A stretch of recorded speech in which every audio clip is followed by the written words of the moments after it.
নমস্কার। গল্পবাবুর পাঠশালায় আপনাদেরকে স্বাগত জানাই। আপনারা বিগত গল্পগুলিতে আমাদেরকে অনেক ভালোবাসা দিয়েছেন।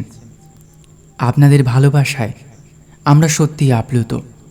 এভাবে আমাদের পাশে থাকলে গল্পবাবুর পাঠশালার পথ চলা অনেক সহজ এবং সুন্দর হবে।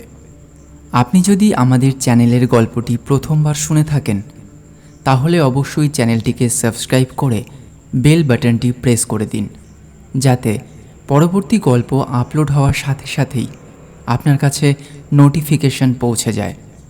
চলুন তাহলে সময় নষ্ট না করে শুরু করা যাক আজকের গল্প।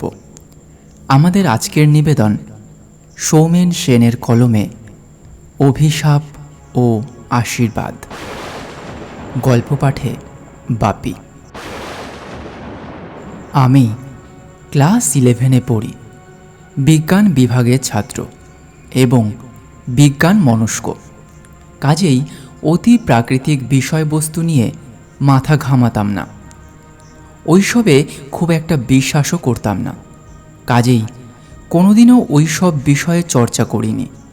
অতি প্রাকৃতিক কোনো শক্তি যে থাকতে পারে এবং তার প্রভাব মানুষের জীবনকে আমূল পরিবর্তন করে দিতে পারে সে বিষয়ে আমার বিশ্বাস ছিল না। কিন্তু আমার জীবনের একটি ঘটনা আমার জীবনের মোড় একেবারে ঘুরিয়ে দেয়। বলা যায় এক অভিশাপ নেমে আসে আমার জীবনে। আজ সেই ঘটনাটাই আপনাদের সাথে বলবো। আমার মামার বাড়ি বাংলাদেশের ঝিনাইদহের মাঝের চর গ্রামে।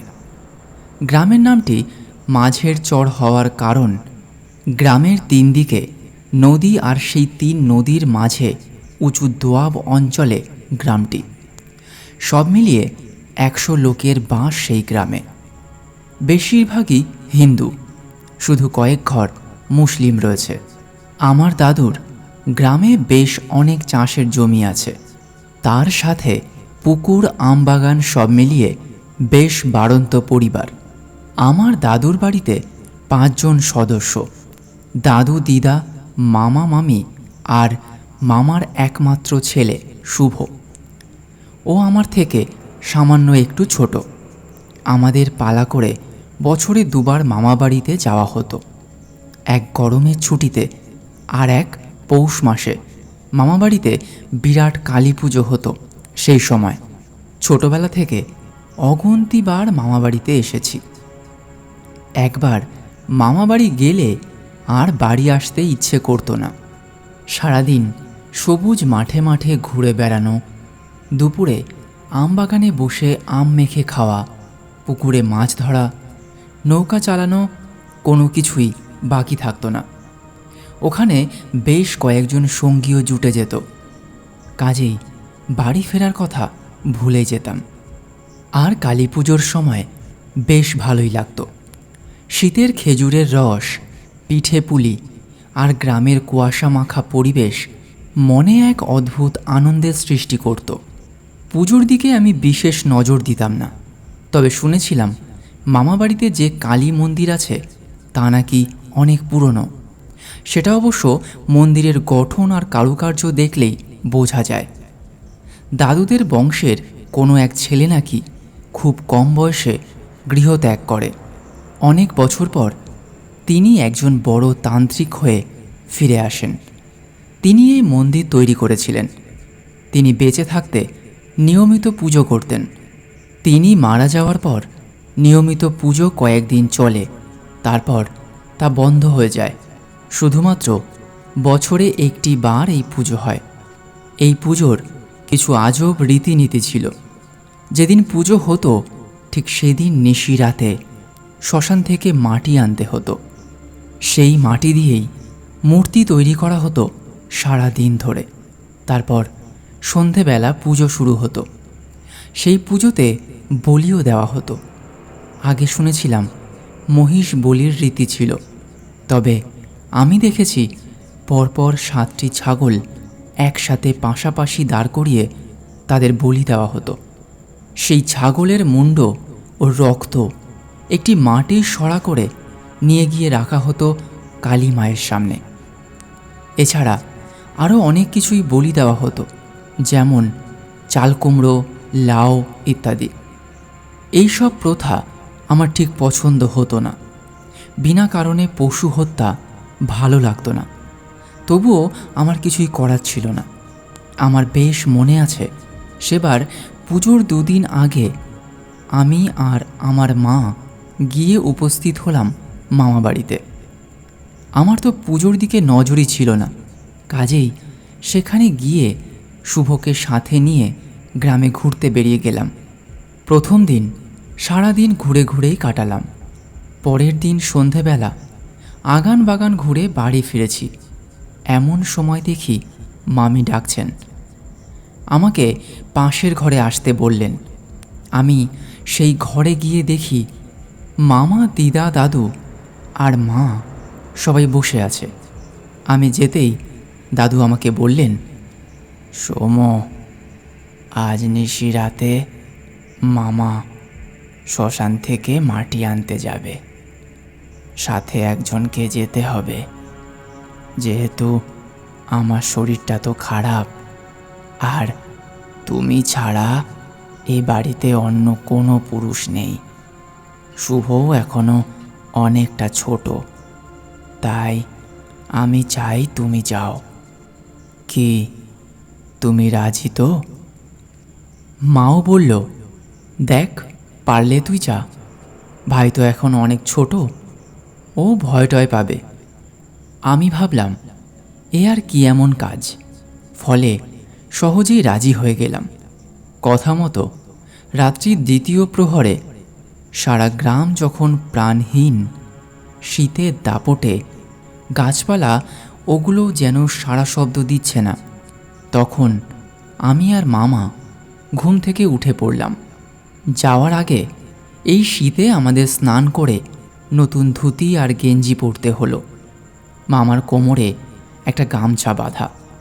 আমার কাজ হলো, পথে যদি মামা রাস্তা ভুল করে এদিক ওদিক চলে যায়, তো মামার ওই গামছা টেনে ধরে রাখতে হবে। আমি বুঝলাম না, এটা আবার কোনো কথা? মামা তো এই গ্রামের ছেলে, সে কেন রাস্তা ভুল করবে? গ্রামের সব রাস্তা তার জলের মতো চেনা। আমাদের সাথে একজন ঢাকি ছিলেন, তাকে আমি চিনি। সে অন্য সময় দাদুর জমিতে কাজ করেন, আজ ঢাক নিয়ে উপস্থিত। সব জোগাড়যন্ত্র করে বাড়ি থেকে বেরোতে বেরোতে আরও 30 মিনিট সময় লেগে গেল। মামার হাতে একটা থালা, তাতে কিছু পুজোর উপকরণ নিয়ে মামা চলেছে আগে আগে। তার পিছনে আমি, আর আমার পিছনে একটি ব্যাগ নিয়ে ঢাকি চলেছে। এখন সে চুপচাপই যাচ্ছে, হয়তো আসার সময় ঢাক বাজাতে বাজাতে আসবে। এর আগে আমি কখনো শ্মশান দেখিনি, এই প্রথম। শ্মশান দেখার খুব আগ্রহ ছিল, কিন্তু ধুতি পরে হাঁটতে বেশ কষ্ট হচ্ছিল। তার উপর খালি পায়ে পুরো রাস্তা হেঁটে যেতে হবে। প্রায় মাইল খানেক হেঁটে আমরা এসে পৌঁছলাম কয়াল নদীর ধারে একটি ফাঁকা প্রান্তরে। সেখানে কয়েকটি গাছগাছালি এক একটি প্রেতের মতো বিচ্ছিন্নভাবে দাঁড়িয়ে আছে। সেই প্রান্তরের একটি দিকে পোড়া কাঠকয়লা জমা হয়ে আছে। এছাড়া একটি আঁড়ি কাঠ দেখলাম। সেখানে একটি ছোট ভগ্নপ্রায় কালী মন্দির আছে। প্রথমেই মামা নদীতে নেমে ঘটি করে 1 ঘটি জল তুলে আনলেন। তারপর আঁড়ি কাঠের কাছে গিয়ে জল দিয়ে সেটি পরিষ্কার করলেন। তারপর তার সামনে পুজোর ফুল, বিভিন্ন উপকরণ রাখলেন। এবার ধূপকাঠি জ্বালানো হলো। তারপর একটি মদের বোতল থেকে কিছুটা মদ ঢেলে দিলেন। বাকিটা বোতল শুদ্ধ সেখানে রেখে দিলেন। এরপর একটি দা দিয়ে মাটিতে 3টি কোপ দিলেন। তাতে যেটুকু মাটি উঠল সেটুকু থালায় তুলে নিলেন। তারপর সেই থালা নিয়ে পিছনে ঘুরে বেশ জোরে হাঁটা দিলেন। ঢাকি আমাকে তাড়াতাড়ি আসতে বলে ঢাক বাজাতে বাজাতে চলল। আমি একটু তাড়াতাড়ি হাঁটতে গিয়ে পায়ে কিছু একটা বেঁধে পড়ে গেলাম। বেশ রাগ হলো। খুব সম্ভবত একটা গাছের ডাল। রাগে সেটিকে এক লাথি মারলাম। কোথায় যে গিয়ে পড়ল কে জানে। আমি দৌড়ে মামার কাছে গিয়ে পৌঁছলাম। ঢাকি আমাকে ইশারায় মামার গামছা ধরতে বললেন। আমিও তাই করলাম। মামা যেন সারা রাস্তা প্রায় দৌড়ে চলে আসলেন। শেষে বাড়ি আসতেই পুরোহিত মশাই আমাদের 3 জনের গায়ে মন্ত্র পড়ে জলে ছিটা দিতে লাগলেন। তারপর মামার হাত থেকে থালাটা নিয়ে মন্দিরে চলে গেলেন। আমি মন্দিরে গিয়ে দেখলাম মূর্তি গড়ার কাজ শুরু হয়ে গেছে। কিছুক্ষণের মধ্যেই সকাল হলো। সারা বাড়িতে পুজোর জোগাড় করার জন্য সবাই ব্যস্ত। আমি কিছুক্ষণ এদিক ওদিক ঘুরলাম। তারপর ঘরে এসে ঘুমিয়ে পড়লাম। সন্ধ্যাবেলা উঠে মন্দিরে পুজোর ওখানে গিয়ে বসলাম। পুজো শুরু হলো। সারা রাত পুজো হবে। তারপর ভোর রাতে শ্মশানের ঘাটে ঠাকুর নিয়ে বিসর্জন দেওয়া হবে। প্রথমে পুরোহিত মশাই সবার গায়ে গঙ্গা জলের ছিটে দিয়ে দিলেন। তারপর পুজোয় বসলেন। কিছুক্ষণ পর হোমের জন্য অগ্নি প্রজ্বলন করলেন। সেই অগ্নিকুণ্ডে ঘৃতহুতি দিতে লাগলেন। বেল পাতা ও বিভিন্ন দ্রব্যাদি একে একে আহুতি দেওয়া হলো। এরপর মায়ের আরতি শুরু হলো এবং আরতি শেষে বাড়ির সকলে পুজোর অঞ্জলি দিল। কিছু সময় পর এবার বলি দেওয়া শুরু হলো। প্রথমে লাউ, তারপর চাল কুমড়ো, তারপর 7টা ছাগল। বলি দেওয়ার সময় দেখলাম এক আজব ঘটনা। যে বলি দিচ্ছিল সে একের পর এক ছাগলের মাথাগুলো এক কোপে কেটে ফেলছে। পুরোহিত মশাই মন্ত্র পড়তে পড়তে তার সাথে চলেছেন। প্রথম 5টি ছাগল বলি ভালোভাবেই হয়ে গেল। পরের 2টি ছাগলের বলির পর মাথাগুলো যেন যথাস্থানে না পড়ে একটু দূরে গিয়ে পড়ল। আমি ভাবলাম এ তো হতেই পারে, কিন্তু যে বলি দিচ্ছিল তাকে বেশ চিন্তিত দেখালো। পুরোহিত মশাই মুখে কিছু বললেন না, কিন্তু তার হাবভাবও ভালো লাগলো না। যে বলি দিচ্ছিল তিনি হঠাৎ করেই বলতে শুরু করলেন, না না, এ ভালো লক্ষণ নয়, এ ভালো লক্ষণ নয়। বলতে বলতে মাথা নাড়তে নাড়তে চলে গেল। তারপর আরও কিছুক্ষণ পুজো চলল। প্রায় ভোর রাতে পুজো শেষ হলো। এবার মামা, দাদু, পুরোহিত মশাই আর সেই ঢাকি ঠাকুর নিয়ে চলল বিসর্জন দিতে। মামা মাথায় ঠাকুর নিয়ে আগে আগে চললেন, তার পিছনে পিছনে বাকিরা। মামার সাথে পুরোহিত মশাই গেলেন। ঠাকুর নিয়ে চলে যাওয়ার পর আমি মন্দির থেকে উঠে বাড়ির মধ্যে যাচ্ছি। হঠাৎ আমার চোখে অন্ধকার দেখছি। নিজেকে সামলাতে পারছি না। ক্রমশ টলতে টলতে এগিয়ে যাচ্ছি। মনে হচ্ছে চারিদিক থেকে কালো অন্ধকার এসে আমাকে চেপে ধরেছে। একসময় পুরো অন্ধকার নেমে এলো আমার চোখের সামনে। আমি জ্ঞান হারালাম।